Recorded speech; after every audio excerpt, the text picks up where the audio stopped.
दोस्तों, अगर आप ग्रेजुएट कैंडिडेट है, गवर्नमेंट की परमानेंट जॉब ढूंढ रहे हैं, तो यह मौका यूपी गवर्नमेंट ने आपको दिया है।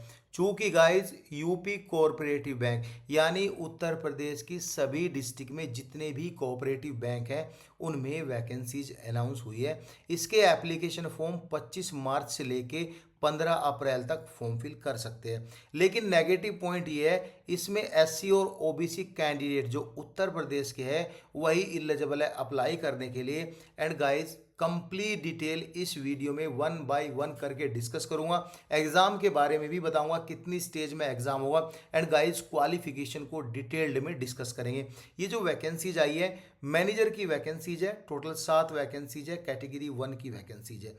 जूनियर मैनेजर की वैकेंसीज है। हालांकि यहाँ पे नेम ऑफ ऑर्गेनाइजेशन लिखा है डिस्ट्रिक्ट कोऑपरेटिव बैंक लिमिटेड, सभी में ऐसा लिखा है। और यहाँ पे लिखा है UP state construction cooperative federation limited में ये वैकेंसीज आई है। लेकिन गाइज, यहाँ पे जैसे जूनियर मैनेजर है, ये जो डिस्ट्रिक्ट कोऑपरेटिव बैंक है ना, ये यूपी के सभी डिस्ट्रिक्ट में, मैं आपको ये भी बताऊंगा किस किस डिस्ट्रिक्ट में कितनी कितनी और कौन कौन सी वैकेंसीज आई है। And guys, assistant cashier, banking assistant, clerical staff की टोटल 57 वैकेंसीज आई है। असिस्टेंट टाइपिस्ट की यहाँ पे 2 वैकेंसीज आई है और असिस्टेंट सिविल इंजीनियर की 5 वैकेंसीज आई है। अब यहाँ पे स्टार्टिंग में ही नोटिफिकेशन में process of online application form के बारे में बताया कि कैसे कैसे आपको ऑनलाइन अप्लाई करना है। यह notification and guys apply link आपको टेलीग्राम पे मिल जाएगा। वहाँ पे 1 क्लिक करके आप डायरेक्टली अप्लाई कर सकते हो। यहाँ पे ये जो पॉइंट्स है ना, अगर आप इसमें अप्लाई करना चाहते हैं, यह पॉइंट्स आपको ध्यान से पढ़ना है। पॉइंट नंबर 1, फोटो यह होना चाहिए, सिग्नेचर विद ब्लैंक इंक से होना चाहिए, लेफ्ट हैंड थंब इंप्रेशन होना चाहिए, हैंड रिटन डिक्लेरेशन होना चाहिए। ये सब आपको ऑनलाइन अपलोड करना है। एंड गाइस, सेकंड पॉइंट में ये लिखा है signature in capital letter of English will not be accepted. Capital letter में सिग्नेचर नहीं करना है। पॉइंट नंबर 4 में दिया है the text of the handwritten declaration as follow. ये सब आपको हैंड रिटन लिखना है। एंड गाइस, जब आप ऑनलाइन अप्लाई करोगे तो आपको वहाँ पे सब कुछ सीक्वेंस वाइज दिख जाएगा। अगर आपको नहीं पता है, कहीं पर मिस्टेक हो रही है, तो आप कमेंट करके भी पूछ सकते हो। एंड गाइस, या पीडीएफ रेफरेंस के तौर पर भी आप देख सकते हो। एप्लीकेशन फी कितनी रहेगी और ऑनलाइन पेमेंट करने की डेट सेम ही है, 25/3 एंड 15/4 तक आप ऑनलाइन पेमेंट कर सकते हैं। एप्लीकेशन रजिस्ट्रेशन आपको इस वेबसाइट पर जाना है और आपको अप्लाई करना है। अप्लाई ऑनलाइन पर आपको क्लिक करना है। हालांकि मैं आपको टेलीग्राम में सभी लिंक दूंगा, वहां पे 1 क्लिक में आप अप्लाई कर सकते हो। पेमेंट ऑफ फी के बारे में बात करेंगे, आप किसी भी मोड से अपना पेमेंट कर सकते हैं। एंड गाइज, यहाँ पे गाइडलाइन दिया है, guideline for document scan and upload की, तो यहाँ पे ये सभी गाइडलाइन आपको फॉलो करनी है। इवन गाइज, स्टार्टिंग में अप्लाई डिटेल ही दिया हुआ है, इसलिए मैं आपको बता रहा हूँ। एंड गाइज, अब हम डायरेक्टली स्विच करेंगे journal instruction regarding the examination. ठीक है, यहाँ पे क्लियरली लिखा हुआ है कि आपका एक प्री एग्जाम होगा। देखिए, यहाँ पे प्री एग्जाम होगा। उस एग्जाम से maximum 15 times of candidate main exam के लिए भेजे जाएंगे। ठीक है, और मेन एग्जाम से 3rd टाइम ऑफ कैंडिडेट यहाँ पे इंटरव्यू के लिए बुलाए जाएंगे और इंटरव्यू से 5 time of candidate proficiency test के लिए बुलाए जाएंगे। मैं इसके सिलेबस पर डिटेल्ड में वीडियो बनाऊंगा और गाइस, सभी पॉइंट को 1 बाय 1 करके डिटेल में डिस्कस करेंगे। यहाँ पे 3rd पॉइंट में लिखा है the service board cell conduct return, यानी एक से ज़्यादा शिफ्ट में वह एग्जाम कंडक्ट कर सकता है। एंड गाइस, सिलेबस क्या होगा, यहाँ पे जो प्री एग्जाम है उसमें 100 एमसीक्यूज क्वेश्चन रहेंगे, टोटल 100 मार्क्स का रहेगा, 90 मिनट का टाइम मिलेगा। मेन एग्जाम में 120 क्वेश्चन होंगे, टोटल 200 मार्क्स का एग्जाम होगा, 2 घंटे यानी 120 मिनट का आपको टाइम मिलेगा। अब यहाँ पे जो प्री एंड मेन एग्जाम है दोनों ही एमसीक्यूज यानी ऑब्जेक्टिव टाइप क्वेश्चन रहेंगे और गाइज मल्टीपल चॉइस क्वेश्चन रहेंगे। एक क्वेश्चन के 4 ऑप्शन होंगे, अगर आप गलत करते हो तो आपकी नेगेटिव मार्किंग लगेगी 1/4 यानी 25% नेगेटिव मार्किंग लगेगी एक क्वेश्चन पे। यानी 4 क्वेश्चन गलत करोगे तो आपका 1 नंबर यहाँ पे काट लिया जाएगा। एंड गाइज, यहाँ पे लिखा है the minimum efficiency standard for ST/SC candidate को कम से कम 35% नंबर लेके आने हैं। ठीक है गाइज। एंड गाइज, यहाँ पे इससे नीचे अगर स्कोर हुआ तो वह मेन एग्जाम के लिए कंसिडर नहीं किया जाएगा। अब यहाँ पे लिखा है the minimum efficiency standard for candidate other categories is set 40%, यानी ओबीसी कैटेगरी में 40% नंबर की डिमांड की गई है। अगर वह नहीं लेकर आते हैं तो आपको यहाँ पे main exam and merit list में कंसीडर नहीं किया जाएगा। अब यहाँ पे आपको कुछ प्रॉब्लम होती है तो आप इस हेल्प डेस्क पे कॉल कर सकते हैं एंड गाइज यहाँ पे मेल भी कर सकते हैं। The question paper will be in both Hindi और इंग्लिश लैंग्वेज में रहेगा क्वेश्चन पेपर आपका। एंड गाइज यहाँ पे जो क्वेश्चन रहेंगे general Hindi general English subject के भी क्वेश्चन रहेंगे। एंड किस टाइप के क्वेश्चन होंगे हालांकि वो यहाँ पे नहीं बताया है, मैं आपको नेक्स्ट वीडियो में समझा दूंगा। एडमिट कार्ड भी आपको इसी वेबसाइट से मिल जाएगा, पासवर्ड डाल के आपको सब कुछ ईमेल पर लिंक मिल जाएगा, वहाँ पे जाके आप अपना एडमिट कार्ड डाउनलोड कर सकते हैं। अब हम यहाँ पे बात करेंगे, यहाँ पे एग्जामिनेशन सेंटर से रिलेटेड बात करेंगे।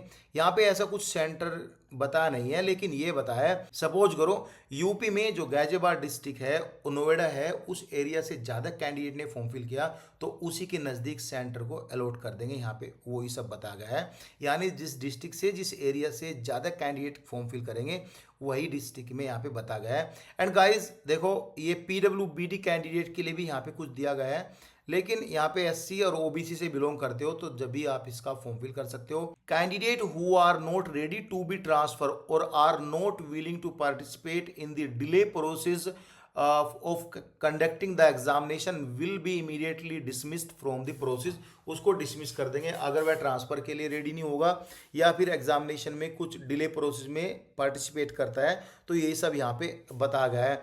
डिटर्मिनेशन ऑफ मार्क्स यहाँ पे देख लेना, वही सब जो सब में रूल एंड रेगुलेशन रहता है वही सब यहाँ पे रहेगा। And guys central government state government के एम्प्लॉय हो तो जब भी यहाँ पे आप अलग से बेनिफिट ले सकते हो। अब हम बात करेंगे एग्जामिनेशन फ़ी के ऊपर। एग्जामिनेशन फ़ी कितनी होनी चाहिए?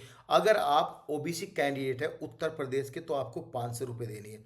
अगर आप SC ST कैंडिडेट है उत्तर प्रदेश के तो आपको 250 रुपये देनी है। अगर आप PWBD कैंडिडेट है तो उनको 0 रुपये पे करनी है।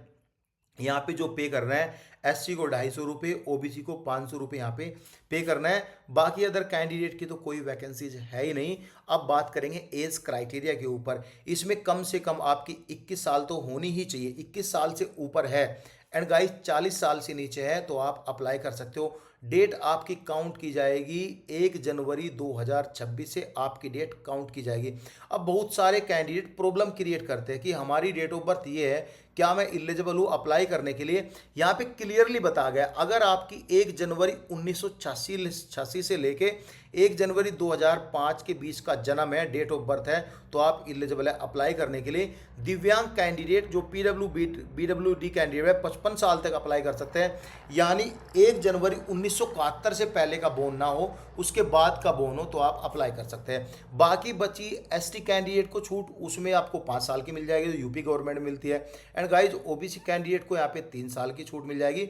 सो गाइज यहाँ पे ये सब दिया गया है, ये आप एक बार देख लेना। ऑनलाइन एग्जामिनेशन के बारे में कुछ पॉइंट दिए गए। पहले पॉइंट में ये लिखा है 2.1 वाले पॉइंट में, अगर कम कैंडिडेट ने फॉर्म फिल किया तो डायरेक्टली आपको मेन एग्जाम के लिए कॉल लेटर आएगा जिसके एग्जाम मेरिट लिस्ट में ऐड होंगे। अगर ज़्यादा से ज़्यादा कैंडिडेट ने फॉर्म फिल किया तो यहाँ पे आपका प्री एग्जाम भी होगा, आपका मेन एग्जाम भी होगा, और यहाँ पे pre exam only qualifying nature का रखा जाएगा, वो सब यहाँ पे दिया गया है। लेकिन यह डिसीजन आपका बोर्ड लेगा, आप यहाँ पे डिसीजन नहीं लोगे। तो यहाँ पे जो वैकेंसी जाएगी, यहाँ पे देखो स्केल ऑफ पे और डेजिग्नेशन आपका बताया है, और नेम ऑफ ऑर्गेनाइजेशन, जैसे बिजनौर में वैकेंसी आई है, ठीक है, लखीमपुर खेरी में वैकेंसी आई है, सहारनपुर में वैकेंसी आई है, शाहजहानपुर में आई है, रामपुर में आई है, फरुखाबाद, अलीगढ़, मुजफ्फरनगर, बिजनौर, ये जलनौराई, ये लखीमपुर खेड़ी, ऐसे करके ना मऊ सभी डिस्ट्रिक्ट में ये वैकेंसी चाहिए।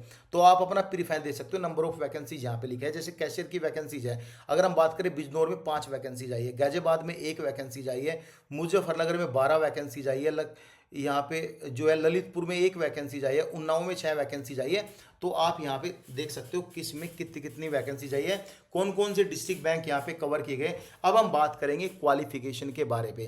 क्वालिफिकेशन, मैनेजर का क्वालिफिकेशन क्या है? देखो मैनेजर का यहाँ पे 3-4 तरह का क्वालिफिकेशन है। पहला क्वालिफिकेशन क्या बोलता है कि बैचलर डिग्री इन कॉमर्स में है और उस बैचलर डिग्री में आपके 55% नंबर है तो आप इलिजिबल है। And guys bachelor degree with 1 subject in commerce, mathematics, statistic with at least 50% marks है जब भी आप एलिजिबल है। लेकिन मिनिमम O लेवल और इसके इक्विवेलेंट कोई कंप्यूटर का क्वालिफिकेशन देना पड़ेगा तो आप जब एलिजिबल होंगे, लेकिन एक्सपीरियंस आपको नहीं देना है।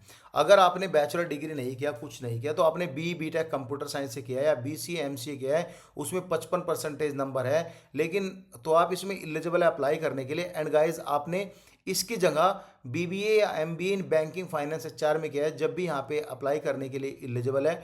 Full time PGDM in banking finance HR में किया जब भी आप एलिजिबल है। ये सभी डिग्री आपके पास है तो आप एलिजिबल होंगे अप्लाई करने के लिए। एंड गाइस जूनियर मैनेजर के लिए भी यहाँ पे ऑलमोस्ट सेम ही चीज़ दी गई है। यहाँ पे आप देख सकते हो ये सब सेम ही चीज़ यहाँ पे दिया गया है। आप चाहो एक से ज़्यादा 2 वैकेंसीज का फॉर्म फिल कर सकते हो। असिस्टेंट कैशियर में only bachelor degree with 55% number है। And guys minimum CCC certificate computer में है तो आप यहाँ पे एलिजिबल अप्लाई करने के लिए। असिस्टेंट टाइपिस्ट में भी ग्रेजुएशन मांगा है लेकिन यहाँ पे ये नहीं मांगा कि आपके 55% नंबर होने चाहिए या इतने नंबर होने चाहिए। ओनली यहाँ पे क्वालिफाइड है ग्रेजुएशन और आपकी टाइपिंग स्पीड 30 एंड 40 वर्ड पर मिनट है, यानी 30 वर्ड पर मिनट हिंदी और गाइज 40 वर्ड पर मिनट इंग्लिश। और गाइज मिनिमम C सर्टिफिकेट आपके पास है, कंप्यूटर इज मैंडेटरी तो आप एलिजिबल है। असिस्टेंट सिविल इंजीनियरिंग के लिए bachelor degree in civil engineering में है लेकिन यहाँ पे मिनिमम परसेंटेज कुछ नहीं दिया गया है, अगर वह है तो आप एलिजिबल है अप्लाई करने के लिए। सो गाइज यहाँ पे ये सब फॉर्म दिए गए वो सब यहाँ पे आप देख सकते हो। कुछ भी डाउट हो तो आप कमेंट कर सकते हो। Thank you so much guys.